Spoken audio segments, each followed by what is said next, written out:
It's all change at the moment on top of the Capitol, but it'll soon be all change inside as well.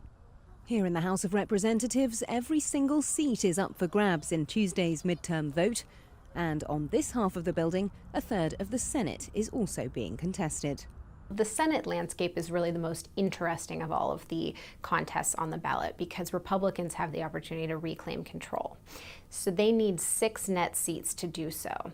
It's not that difficult for them. A lot of the states that are up for ballots are states that Mitt Romney, President Barack Obama's Republican opponent in 2012, was able to capture pretty easily.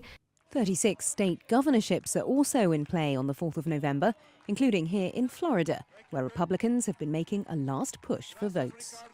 President Obama himself, with his popularity at record lows, has been used sparingly on the campaign trail. That's what you have to remember on Tuesday, November 4th.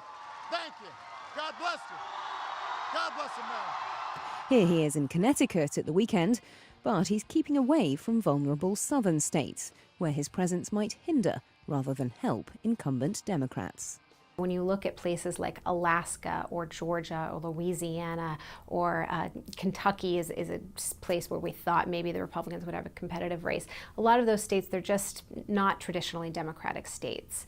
So that's what I'm really looking for. Can the Democratic senator who represents those areas prevail?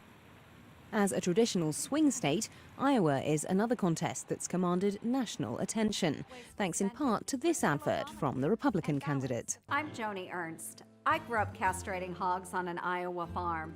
So when I get to Washington, I'll know how to cut pork. If she wins in Iowa, and she'd be the first woman ever to do so there, experts say it'll be a sign that the Republicans are likely to do well nationwide. Come Wednesday morning, everyone's attention here in Washington is already likely to be turning to the next election, the presidential vote in 2016.